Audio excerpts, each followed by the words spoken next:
USAA knows dynamic duos can save the day, like superheroes and sidekicks or auto and home insurance. With USAA, you can bundle your auto and home and save up to 10%. Learn more and get a quote at usaa.com/bundle. Restrictions apply. Whatever the occasion, effortless elegance is right this way. Because Hilton brings you new ways to stay courtesy of the Nomad London. And it doesn't stop at award-winning dining in a space draped in velvet and illuminated by vintage chandeliers. No, this day goes beyond with unparalleled personalized service and attentive hospitality. Oh, and did we mention the Nomad London can be booked using your Hilton Honors points at Hilton.com? Hilton, for this day. The Friday the 13th films are always pure and simple exercises in commerce, made for dirt cheap and delivering reliably huge returns on investment. It didn't much matter if a particular installment was dreadful or the best one they'd ever done because they always turned a profit. However, those profit margins were starting to get thinner as the box office grosses continued their decline from sequel to sequel. So by 1987, Paramount wasn't ready to walk away from Jason Voorhees, but they were looking for a way to make one last big splash. Unfortunately, their dreams were dashed, and we got this instead. So meet us once again at Crystal Lake as Charlie Cotter, Laramy Wells, and I discuss Friday the 13th Part 7, The New Blood from 1988 on this episode of the 80s Flick Flashback Podcast.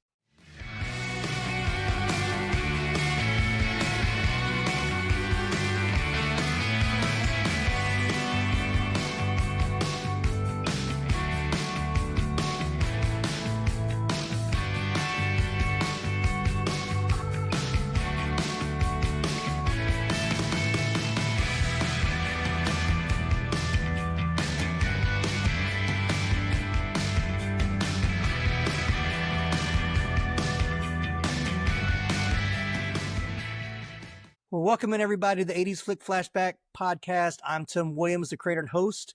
We're excited to have you with us. If you enjoy the show, please leave us a 5-star review on Apple Podcasts.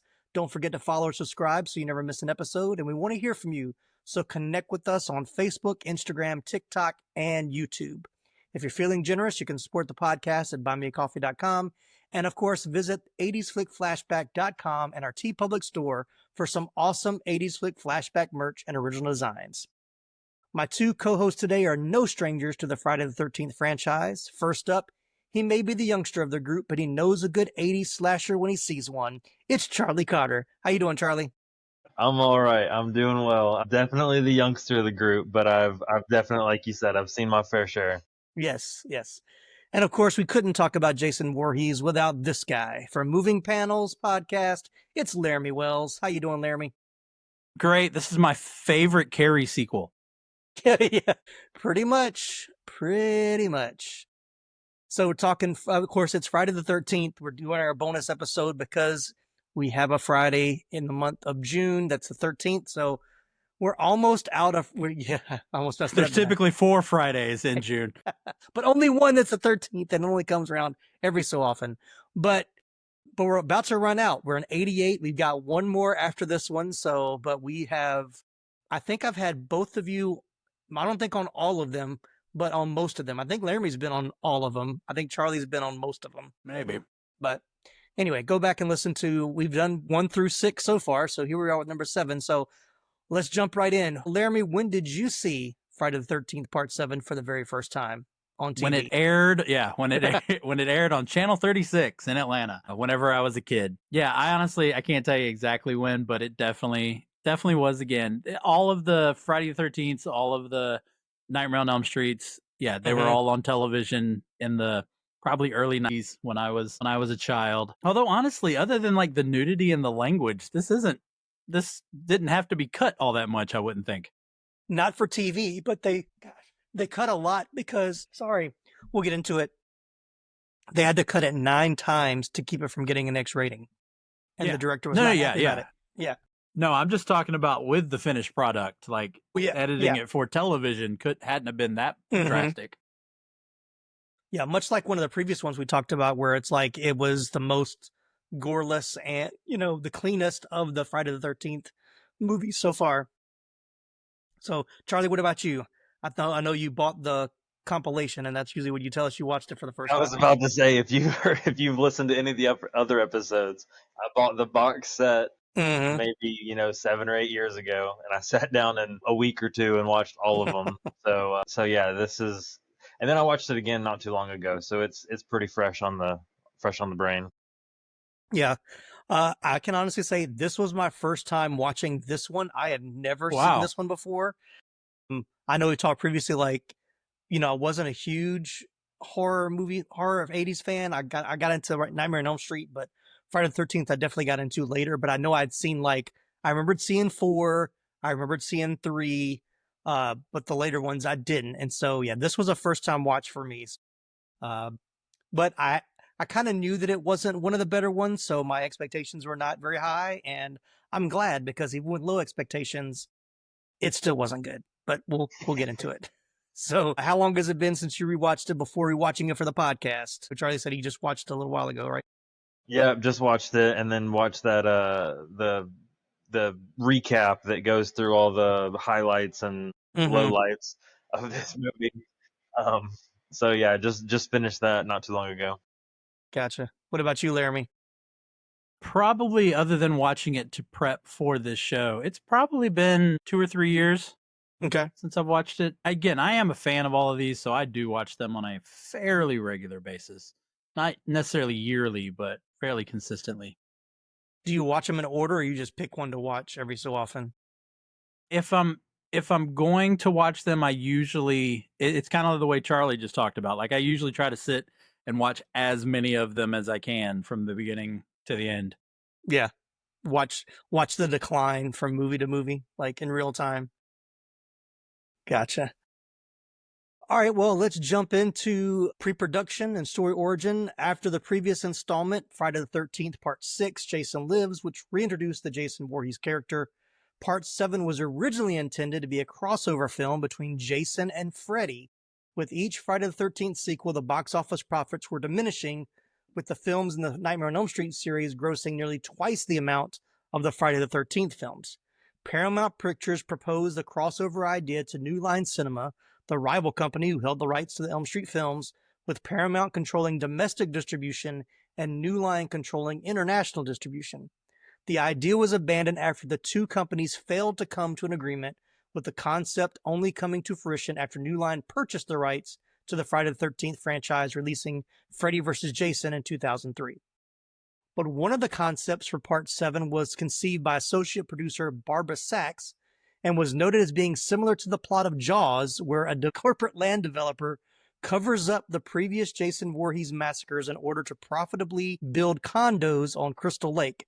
Executive producer Frank Mancuso Jr. resisted the idea, and screenwriter Daryl Haney stated, quote unquote, "There's always a teenage girl who's left to battle Jason by herself.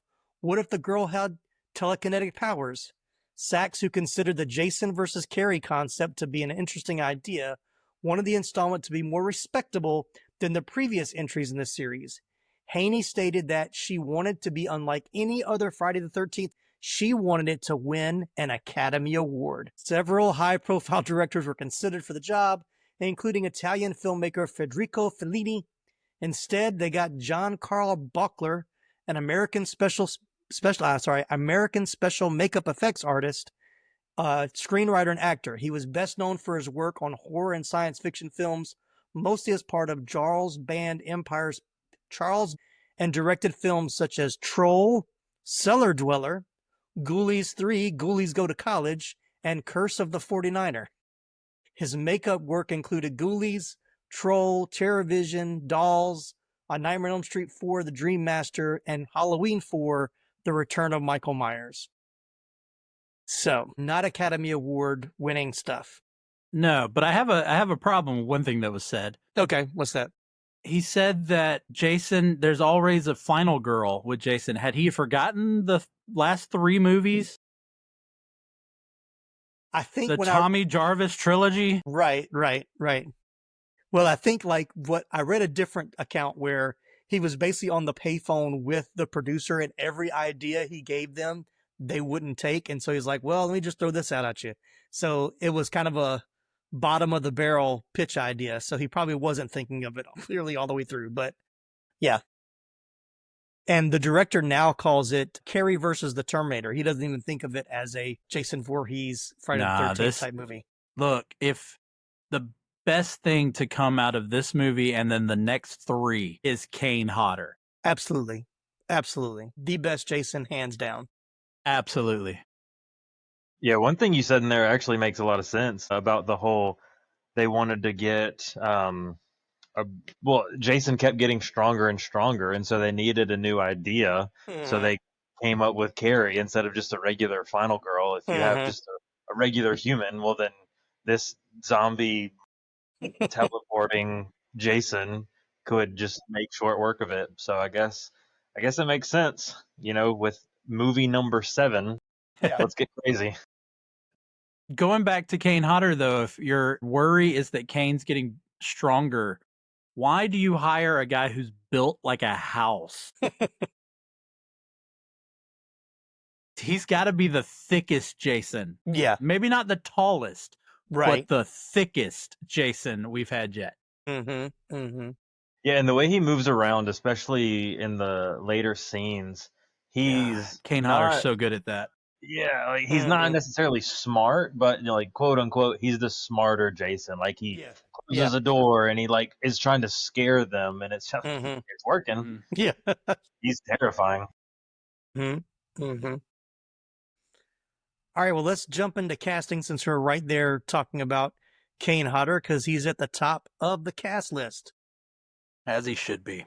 Sorry, my notes takes me back to the top. Okay, so Kane Hodder is Jason Voorhees. Hodder is best known for his portrayal of Jason Voorhees, with 4 appearances in the film series, this being the first one. Then he returns for Part 8, Jason Takes Manhattan, then Jason Goes to Hell, The Final Friday, in which he also played Freddy Krueger's clawed glove hand, and he was Jason in Jason X, and one in the video game Friday the 13th, the game. He is also known for his role as Victor Crowley in the Hatchet series. He also played Leatherface during the stunts of Leatherface, the Texas Chainsaw Massacre 3, and the motion capture in the video game, the Texas Chainsaw Massacre. Correct me if I'm wrong. Did the same guy who directed this one direct the Hatchet movies? Yes, I think so. Okay. Yeah, I think that was on there. Yeah. And then Kane Hodder also plays like a security guard or something. In one of them. And it's Next. Jason Goes to Hell. Oh, yeah. Okay, yeah. Which is common. We see that a lot in, we've seen it more often where the person, like the guy who played the Predator in Predator, he was the helicopter pilot at the end. So you get to see them outside of the makeups. And then in Wes Craven's New Nightmare, Robert Englund played Robert Englund. Yeah. So in Kane Hodder's book, Unmasked, the true story of the world's most prolific cinematic killer, he notes that one of the fondest memories of the Part 7 shoot was the film's costume department making his mother a custom Jason's Mom crew member's jacket, which he found very amusing. He says that she would wear it during the whole final 2 decades up until her passing. He noted that it would be over 90 degrees in his hometown of Sparks, Nevada, but she would still proudly wear it to the grocery store, hoping someone would say something. In case they inquired, her purse was loaded with signed autographs that he would send to her that were leftovers from his convention appearances. He noted that at times it got playfully embarrassing, but because it made her beam with pride, he also oddly loved it and holds on to it as a positive memory. So, had to share that. That was a good little story there. I wonder if it had a hockey mask on it, or if people walking in the store were just like, "Oh, cool, Jason's mom." Your kid's name is Jason. Well, I think it was like, on the back it probably had the film the film title, and then the front, Jason's mom instead of her name. But it would be funny. So, but I wonder if the autograph pictures are just Jason, like him in costume. It's not his face. Like, are you sure this is your son? Who's behind the mask? But yeah, very, very good. So next we got Lar Park Lincoln, one of the most interesting actress names I've known, as Tina Shepard. She also appeared in the 1987 film House 2, The Second Story, as Kate, and in the 1988 episode of the anthology horror series Freddy's Nightmares. She also appeared in the television series Knots Landing from 87 to 91. Yeah. So, nice. The producers, after turning down Marta Kober, who appeared in Friday the 13th Part 2, and Carrie Noonan, who played in Friday the 13th Part 6, John Carl Buechler, the director, originally wanted Paula Irvine to play the role of Tina Shepard because she was 19 years old at the time and had the perfect teenage look and the personality he was looking for. Unfortunately, she was already committed to star as Liz in Phantasm 2 that also came out in 88, so he was unable to cast her for the role. As John was running out of time, he was not able to find a real teenager between 18 and 19 years old to play the role of Tina Shepard. He had no choice but to cast Lar Park Lincoln, who was 26 years old at the time. She had to wear a lot of makeup to look approximately 8 years younger than she looks, so the audience would think she's a teenager. Did they really, though? Yeah, you also got to love for an actor to hear he had no choice but to hire. Right. Right. Yeah. And so the producers also like that. They said she resembled Sissy Spacek, who played Carrie in the film Carrie. I didn't really see that. I don't see that. Yeah, I didn't see that at all, but can't believe everything you read on the internet. But what did you guys think of her as the main protagonist of this, for this episode or this entry in the franchise? Anyone? I thought she was great. No, I thought she was great. She played the scared, unknowing, coming into her powers well, I thought, especially considering the other casting and the other acting that you see in the movie. Or lack thereof. Right, yeah, right. Other than Kane Hodder being amazing, I thought she was the second best. Obviously, being the main character, we see the most of her. Right, but right. I thought she did a great job. Yeah, no, I didn't mind her. I like that she didn't go over the top with her psychic ability. You know, kept it very subtle. You know, that's one thing that probably is my biggest critique about Carrie and Sissy Spacek is the way she does her eyes and just the snapping back and forth. Yeah, I at least appreciated that Tina Moore made it a constant, like she's concentrating type thing, and didn't make it, you know, obvious of what she was trying. There's a couple of times where she moves her head in the direction she's wanting something to go, but I didn't mind it. I think she did a good job.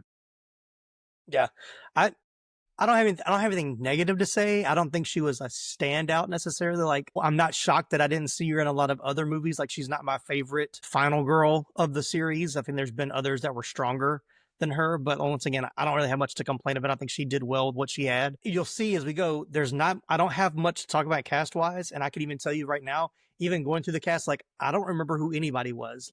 There's so many, I mean, I'm used to there just being people there for him to kill that just kind of happened to, you know, come into frame at the wrong time, you know, come into the scene at the wrong time. But there was no real relationship between the people for that. Like, they didn't seem like a good group of friends that you got to know. Like, it seems like in the other movies, there was maybe a little bit more time showing them as friends. Here, you knew she was the outsider, of course. Tina was the outsider. And the one psycho girl that was obsessed with Nick, where's Nick? But everybody else were just like, I'm just like, oh, these are just bodies for him to, you know, for him to kill. But I couldn't tell you anyone's name. And even I struggled to remember Tina and Nick for the most part. But yeah. So let's talk about Nick, or the one that played Nick Rogers, Kevin Blair, probably best known for his roles as Dr. Craig Wesley on the soap opera Days of Our Lives and Jonas Chamberlain on the ABC soap opera One Life to Live. Those are the two most soap opera names, Craig Wesley and Jonas Chamberlain. So, yeah. So it's well known that Lar Park and Kevin did not get along while making Friday the 13th, The New Blood, despite playing love interests, so much that Spertus wrote his own script with a Friday the 13th, where The New Blood was only a dream, and his character, Nick, killed Tina. On the deluxe edition Blu-ray commentary, Lar notes that while she and co-star Kevin did not initially get along on set, a mid-2000s convention appearance brought them together under much calmer, non-film related circumstances. They soon began having dinner after an appearance regularly and soon after became very close friends. She even noted that he sang to her daughter as she took the crown from Miss Texas just some years before the commentary. The two now chuckle that they initially didn't get along, yet now are very close-knit friends. So, good to know they worked it out. But I didn't really see the chemistry between them. Nah. Well, McCrispy strips are now at McDonald's. I hope you're ready for the most dippable chicken in McDonald's history. Dip it in all the sauces. Dip it in that hot sauce in your bag. Dip it in your McFlurry. Your dip is your business. McCrispy Strips at McDonald's.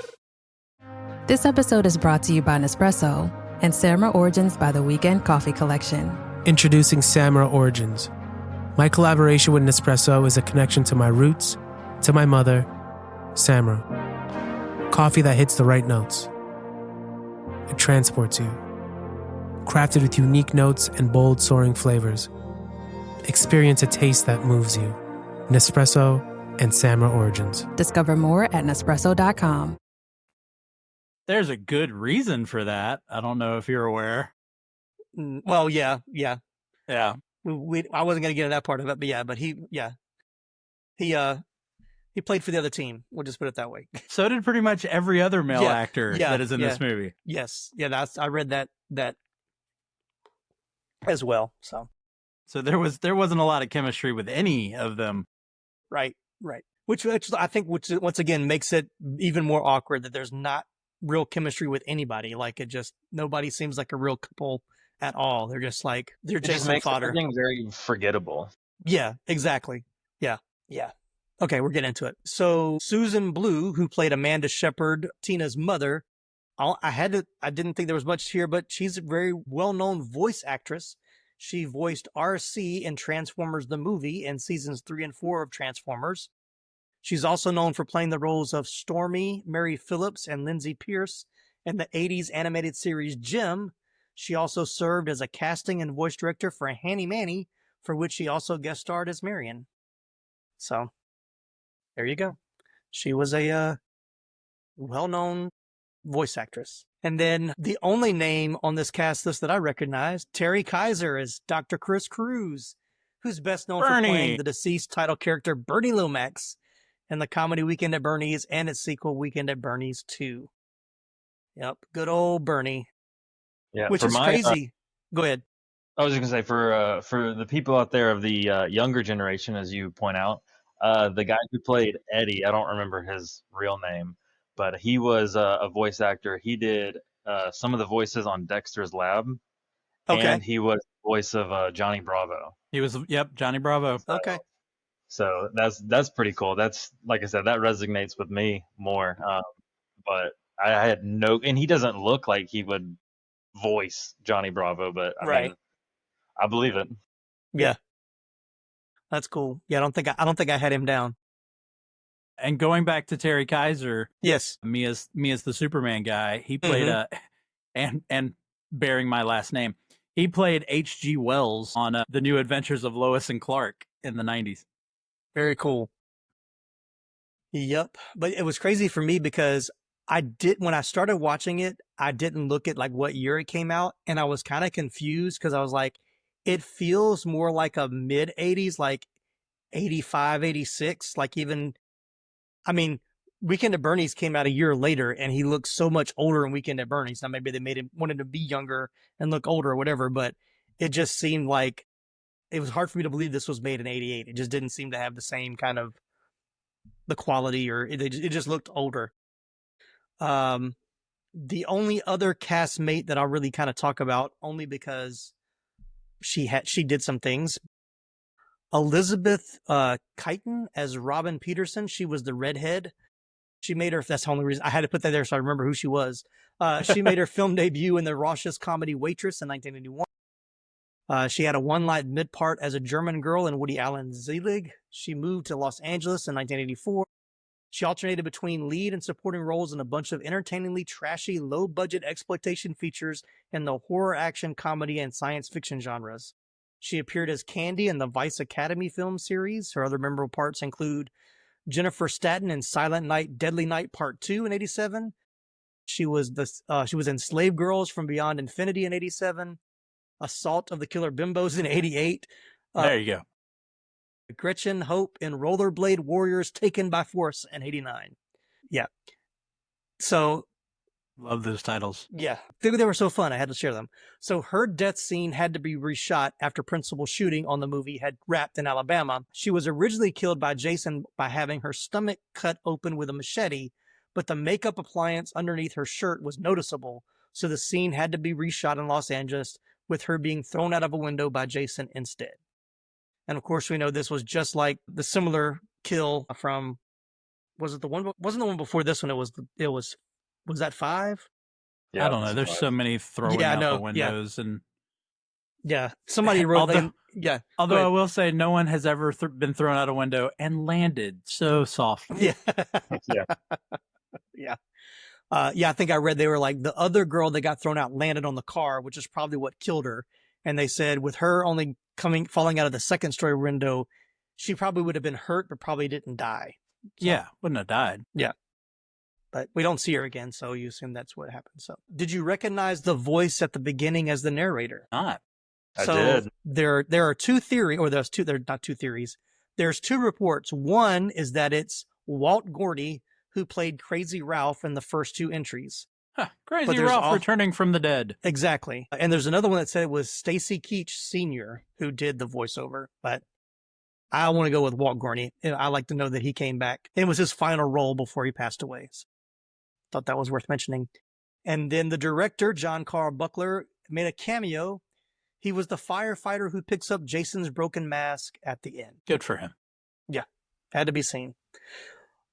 All right, anybody else on the cast that I know you mentioned the one that I didn't mention, that was Johnny Bravo's voice, but anybody else that you thought was worth mentioning? Nope. Other than maybe just to throw her out, I don't know her name, but the young Tina. Yeah. Am I the only one who, when I was younger, before I knew better, who thought she was the girl from Poltergeist? As soon as it started, I was like, is that the same? Yeah, I thought the same thing. Am I watching the wrong horror movie? Yeah. I was like, I don't remember, when I did Poltergeist, I remember saying that she was in this movie. She looks just like her, but I know she's in one of the Leatherface movies. Oh, really? Yeah, she plays Leatherface's daughter or something. I'm not. It's in the one that's called Leatherface. Okay. Because when you said the daughter, I at least know which movie it is. Still couldn't tell you her name, but right. But it's the one it's Texas Chainsaw Massacre 3. Yeah, it's called Leatherface. Oh, okay. Yeah, because Kane Hodder was one of the stuntmen in that one. So, yep. This is going to be a tough one for me. Iconic scenes. Is there a scene in this movie? Like someone had said, yes, the new blood. Yes, there is. Okay, all right. What's the scene? The sleeping bag to the tree. Okay. That is an iconic Jason kill. Yeah, I agree with that. So yes. Now, if you were to say which movie was it from, I probably wouldn't have been able to tell you that it was from this particular movie. Yeah. But if you're just asking what is an iconic scene from this movie, that's it. Okay. For sure. I would agree with that statement. Yeah, and there's not really a scene, but just another iconic, I guess, moment is a lot of the stunts that Jason takes. Obviously, we've praised Kane Hodder. Yeah. That's all him. But like some of the stunts that he takes in this are just absolutely memorable and slightly psychotic. Yeah. Yeah. And the walk. Yeah. He gets whatever everybody pictures of Jason is Kane Hodder. I would bet money. The way that he walks, the way that he, like, sometimes before a kill, you'll see him take a breath in and he moves, his shoulders come up. It's like, here we go. And, kills somebody. The turn he makes with his head before he moves his body. That's great. I did get a kick out of, there was one scene, I think he's behind a tree and he kind of does a peekaboo. Yeah. Kind of humorous, but still, the Kane Hodder and the way, as Charlie's saying, just this Jason, Jason is iconic.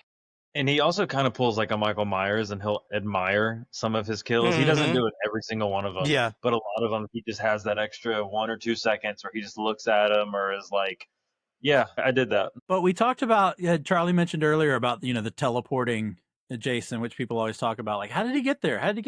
In this movie, I'm going, where did he get that weapon? Yeah.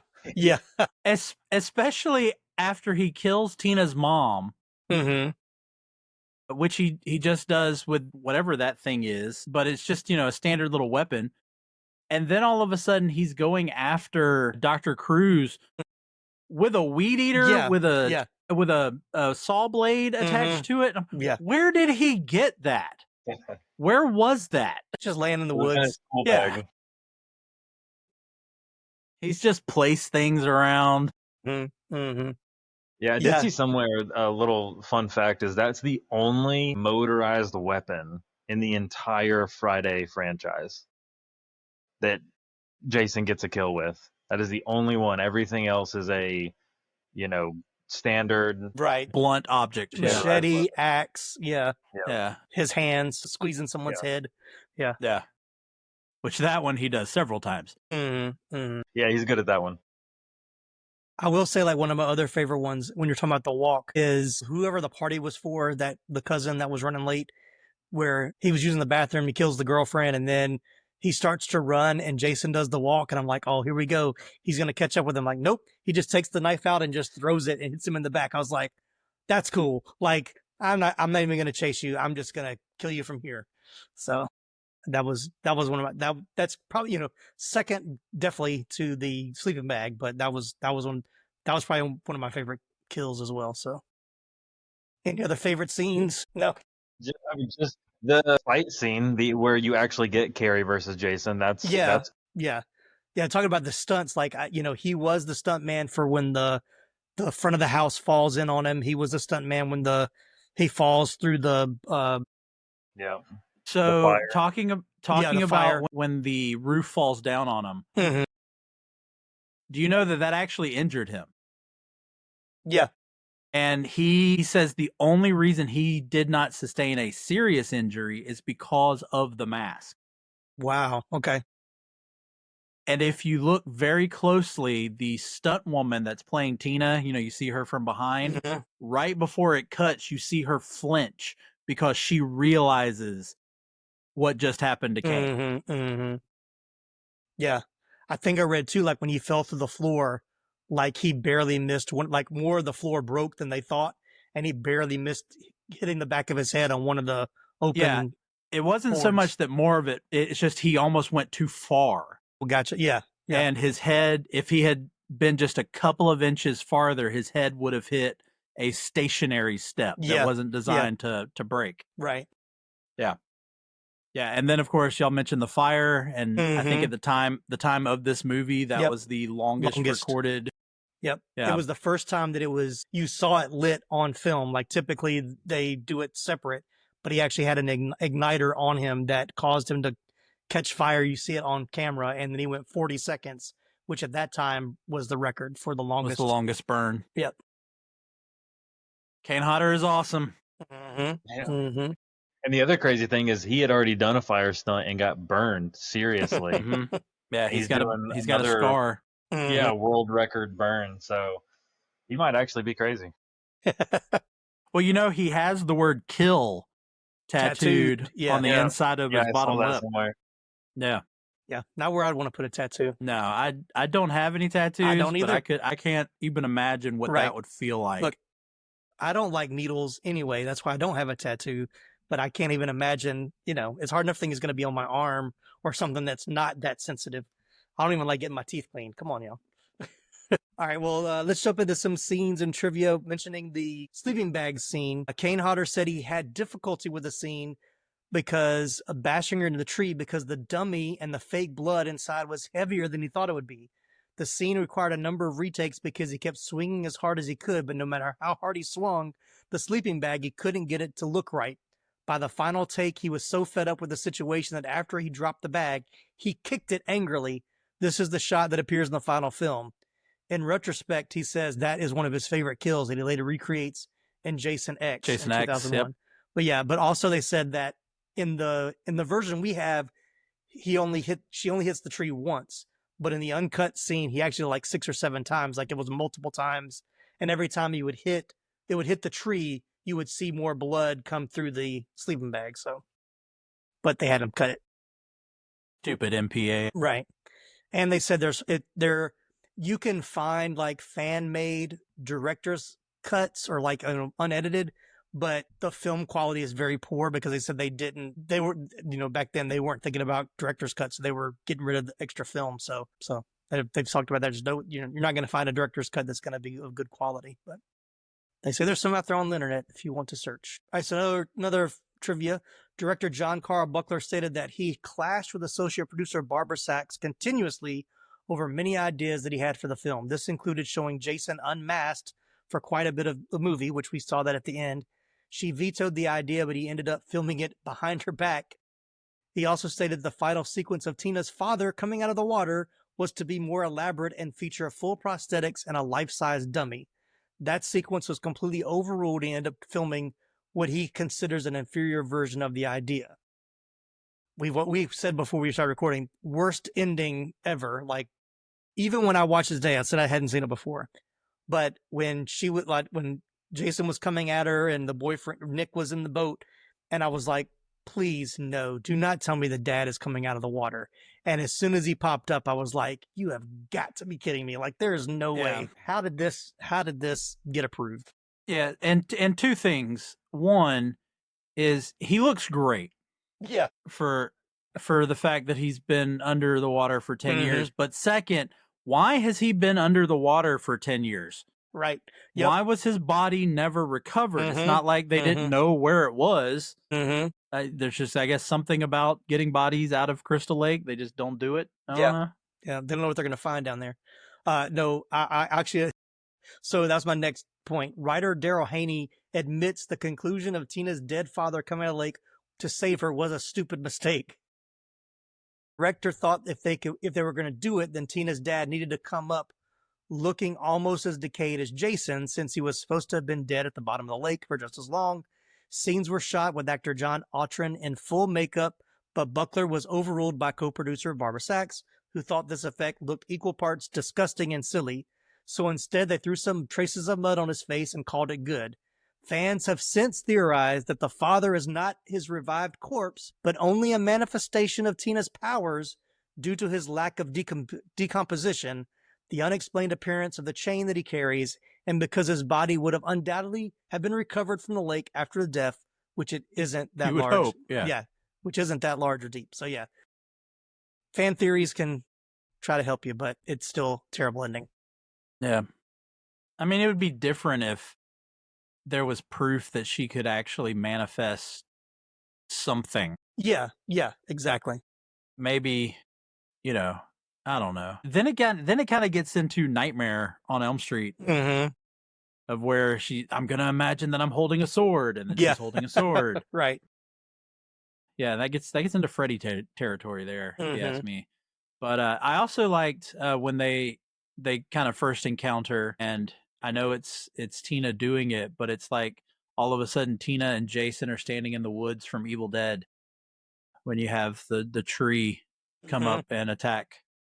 Just, again, Evil Dead fan, so I couldn't help but make that connection. I had I thought the same connection too. One thing I wish they would have done more, because she has the vision of the cousin getting murdered. Like, I was expecting to see that more, like her having visions of the kills before they happened. But if she saw her mom, but I just felt like I thought there would have been more of that. Like, they could have played that up a little bit more. But for an hour and 28 minutes, there's only and so many people to kill, because there was a lot of teenagers at that party. They needed about 3 less. I think it would have been okay. So when you bring that up, her seeing the original guy, again, we don't know any of these people's names. They're so forgettable. It's not important. When she sees his death, and then she's running back to her house, and she sees the whatever it is, metal rod, the metal thing sticking in the back door. She tells Dr. Cruz and her mom about it. Dr. Cruz goes out. It's not there. Was it there? Now that you're saying all this, she manifests stuff and sees stuff. Was it there? Well, he has it in his desk drawer, so I'm assuming he took it out. That he took it, hid it, because we don't see him. We don't see him look at it. He just comes back in and calls them out to come look at it. So you don't actually see him looking. Out there, they have there's the hole that it created. The hole is there. Yeah. Okay. Yeah. So I guess I was just trying to think maybe they thought that was a manifestation. I don't know. Her powers are so inconsistent. Yeah. Exactly what they are and how they work and all make no sense. Yeah. Another one of my favorite, like, stupid things, which there's always gonna be a stupid thing in a horror movie, is Nick, the boyfriend, has seen her do all these things to him to try to kill him. when he gets back up, he pulls out the gun and starts shooting. Like, dude, you think the bullets are gonna? Like, she's hit him with nails already. She's hit him with, the house is falling on top of him. The gun's really gonna work. I just like, why? It was just so useless. I have nothing good to say about this ending because if you just take out the dad, Mm-hmm. make it like Vines or something. She controlled. Yeah. She's been controlling the matchbox and the other thing. Make it Vines that she pulls him down there, or the chain that he was stuck down there with before. Mm-hmm. Yeah. Have it Just come up like- and wrap around him. Yeah. or- Yeah. Yeah, it's then you go back and you think, okay, well they only put that very beginning scene in there just so you could recall it back in the end of the movie, and it's just like, what are we doing? And like you said, with the like growing in her powers, Tim, like too bad you weren't a story writer in 1988 because that is 10 times better than what we saw on film. And the ending is just like, of course it's not a good movie, but it has certain expectations, I guess. Yeah. Being the seventh, and it's got to be better than that. But it wasn't. That's why they fell apart. Yeah. Yeah. I didn't understand why she didn't use her telekinesis powers to like rip his arm off or like, hold him down or something. It was just, Throw a TV at him. Yeah. Yeah, because like she squeezed the mask and like he started Right. oozing whatever. Yeah. Do that again. Mm-hmm. It kind of worked. Right. Yeah. But I agree. Her powers are inconsistent, but she's also just starting to learn them. But of course, at that moment at the end, she has enough power to bring her father out of the water. So, Yeah. I don't know. You go back to the Carrie reference. I mean, you go back to Carrie, like Carrie, once she realizes she has those abilities, like she figures out how to use them. yeah. That's one of the things that works so well in Carrie is that she has full control over what she's doing by the time you reach that prom scene. It's not just, her going crazy. It's her going crazy and then using her powers the way she has learned how to use them. So, yeah. But I also, going back to the beginning, I love that the first 3 minutes of this movie is just saying, look, just in case you didn't see the first 6 movies. Right. Yeah. And most of that footage of them showing the tombstone is just reused, not even movie footage, but the trailer for Jason Lives. Like Jason it wasn't Lives. even in the movie. That was from the trailer. Yeah. Yep. Yeah. Good stuff. Yeah, when it started, I was like, wait a minute, this is the next movie, right? Like when I saw him, when they like him coming back to life in the grave, I was like, wait a minute, I've seen this one already. Are we not redoing this one again, are we? So yeah. Yeah. And not to jump ahead, because I'm sure the three of us will cover part 8 as well. But in my personal opinion, part 8 is worse than this one. I'm just going to go ahead and say it. Charlie agrees with that. I know part 7 is usually on the bottom when you see rankings. Yeah. I know this one's usually on the bottom, but it's not. It's second to last for me. Jason Takes Manhattan is at the bottom. Another one I have not seen yet. So when we get to that one, it'll be fresh eyes for me. Just skip it, Tim. I can't. It's an 80s movie. We have to do it without it. Yeah. You can just get all your information, and Charlie and I will fill in the blanks. That's fine. Of everything else. I'll give it to you guys. Save me the trouble. All right. Well, my last little trivia. Do you know why they called this movie New Blood? Is it a Carrie reference? Nope. I'll tell you this. The director doesn't know either. Good job. It seems like a fairly obvious reference to Tina Shepard stepping into Jason's new chief adversary after he's battled Tommy Jarvis for 3 straight movies. However, neither Daryl Haney, the scriptwriter, nor John Carl Buckler had anything to do with attaching that particular subtitle to the film. Buckler simply wanted to call it Friday the 13th Part 7 because he thought 7 was sort of a magical number. And to this day, he doesn't fully understand what New Blood is supposed to mean. I guess for a variety of reasons, Paramount couldn't be honest and just call it Friday the 13th, Part 7, Jason versus telekinetic teenage girl who are not legally allowed to refer as Carrie, or Friday the 13th, Part 7, don't worry, we've only got 2 or 3 more of these left in us. Yeah, don't worry, we're almost done. Yeah, exactly. We've almost maxed out. But also, 1988 was the first year which all 3 of the then top top horror series, Halloween, Friday the 13th, and Nightmare on Elm Street all released new films in the same year. You had this one, New Blood, Nightmare on Elm Street, The Dream Master, and Halloween 4, The Return of Michael Myers. Additionally, the first Child's Play was also released in 1988, as were Hellbound, Hellraiser 2, and Phantasm 2, all of which would also become major horror series in their own. So 1988 was a good year for horror. Well, maybe not a good year, but it was but it was a full year. Put it that way. Quantity, not necessarily quality. Exactly. Yeah. Exactly. I mean, at least it wasn't Halloween 5. Yeah. So it was Halloween. Nightmare on Elm Street Part 4 is one of my favorites. So I'll get that. Child's Play. I've never been a huge, I love the Chucky movies, but yeah, the first one just is what it is, if you ask me. I think I like the second one and when he gets more comedic a little bit later. That's kind of how Friday the 13th. I mean, Nightmare on Elm Street, like they get more fun the more zany or the more cartoonish. Yeah, but then they got bad with Child and Did you say which Hellraiser? Was it 2? 2, yeah. Okay, and to me that one's better than the original. Mm-hmm. What else did you say came out? Phantasm 2. Okay, yeah, I don't remember Phantasm 2. I remember Phantasm 1, but I don't remember Phantasm 2, so can't say much about that one. But yeah, quantity over quality, but there were some good ones in there. All right, box office. New Blood debuted at number 1 at the box office. There was 10. Nothing else to watch that weekend. There was no other new releases. It opened on May 13th, Friday, of course.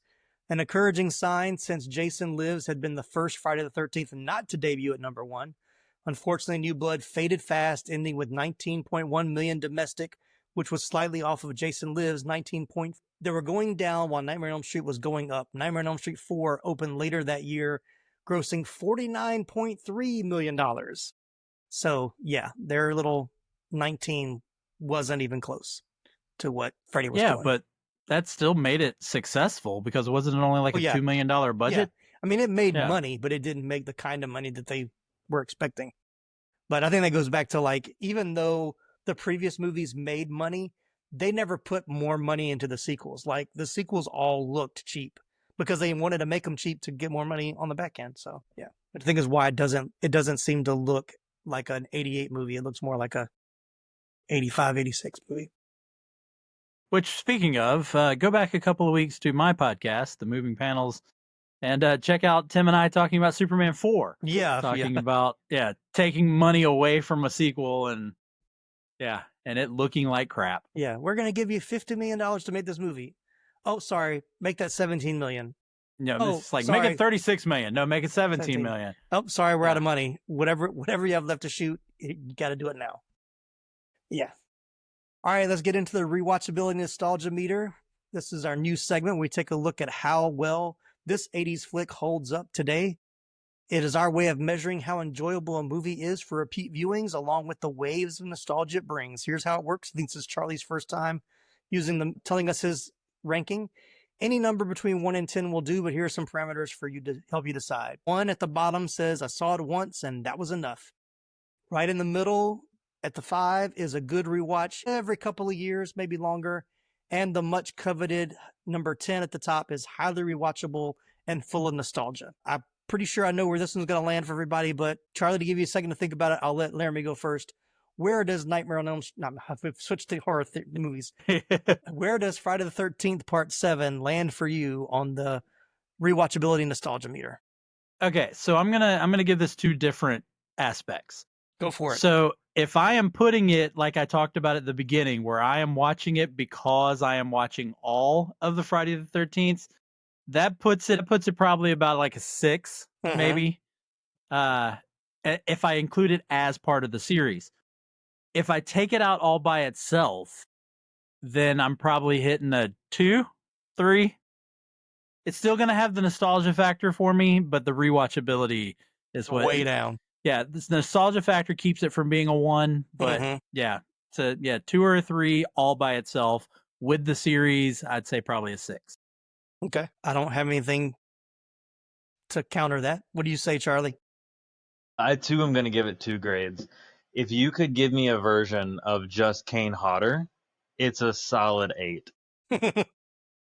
but you can't. And so adding in all the other garbage, it's a high 2, maybe low 3. If it's Halloween, low 3. Right. Oh gosh. Yeah, this one doesn't have any nostalgia for me because, like I said, this was my first time watching it, so it's all about rewatchability for me, and it's not very high. So yeah, True. I was kind of like Charlie. I was like 2, maybe a 3. Yeah, so it's way at the bottom. But I agree with you, Larry. Like, I would watch it again because it's part of the series, but it's not. Yes. If I'm picking one or two to watch out of the series, it's not going to be my first, second, third, or even fourth choice. Nah. All right, well, now it's your turn, audience, to let us know where you think it lands on your rewatchability and nostalgia meter. So please let us know. Reach out to us on the social media, or you can send us an email at info@80sflickflashback.com. Well, gentlemen, I appreciate you talking about Friday the 13th once again. It's been a fun ride. Anything to add before we wrap it up? I'm a big fan of Carrie. One thing I found interesting was that from pre-production to release date was only 6 months. Yeah, I did see that. That's ridiculous. Yeah. And no wonder it's awful. Yeah, they were rushed because with the problems with getting when the deal with getting Freddy versus Jason fell through, and then trying to come up with a script, casting, and everything. Yeah, they didn't have much time to get it ready for a Friday the 13th release. So for sure. Yeah. So, and I will say to anyone who might check out the documentary, I think it's called Behind the Mask. They are going to tell you that Jennifer Sullivan, who played Melissa, right, passed away. She did not. She did not. She is still alive and well. She just escaped Hollywood and is just living her life. Yeah, I think they said that they were asking different people, and they thought they were talking about a different Jennifer Sullivan that had passed away, and so just it was a mix up with the names. But yeah, I did read that as well. Oh man, yeah, I almost want to ask, like Laramy has on his podcast, your pairing. Like, if this might be a good one. We didn't like this one, so if you could refer something else that if they watched this and needed something to kind of cleanse their palate, what would you recommend after this one? Putting you on the spot. I mean, are we going to stick with a horror movie? Sure, doesn't have to be. Okay. Carrie. Let's go with Carrie. Go see Carrie. Yeah, I was going to say, sticking with the same cast and crew, you could go watch some Johnny Bravo. Yeah, that'd be a change. I mean, look, you want a low budget Kane Hodder killing a bunch of kids, Hatchet. Okay. Like, yeah. Again, you stick with the same director. We said that this is the same director. Yeah, I think so. But yeah, go see Hatchet. Hatchet's fun and a lot. You get to see a lot more blood, and you don't just have to imagine what Jason just did. So just seeing blood on their shirts. Yeah. I'm sorry. These are called slasher films. Yeah. No offense, I want to see the death. I want to see it happen. Right. That's what this one should have been called. The subheading should have been Jason or Friday the 13th 5. Use your imagination. Yeah, that's a double meaning there. Yeah. I think I think the fans have given it. I got to go back to my notes. The fans had renamed it after all the cuts, and they called it The New Cut. It's Friday the 13th, The New Cut. Instead of The New Blood, Friday the 13th, The No Blood is what the fans called it. That's a good one. That's not bad. Yeah. All right. Thank you, gentlemen, for being a part of the podcast. We'll see you guys again next Friday the 13th. Of course, I'll probably have you guys on for other things as well. But thanks, everybody, for tuning in. Thanks, guys, for joining. I'm Tim Williams for the 80s Flick Flashback Podcast. There's a legend around here, a killer buried but not dead. A curse, Jason Voorhees' curse. They say he died as a boy, but he keeps coming back. Few have seen him and lived. Some have even tried to stop him. No one can.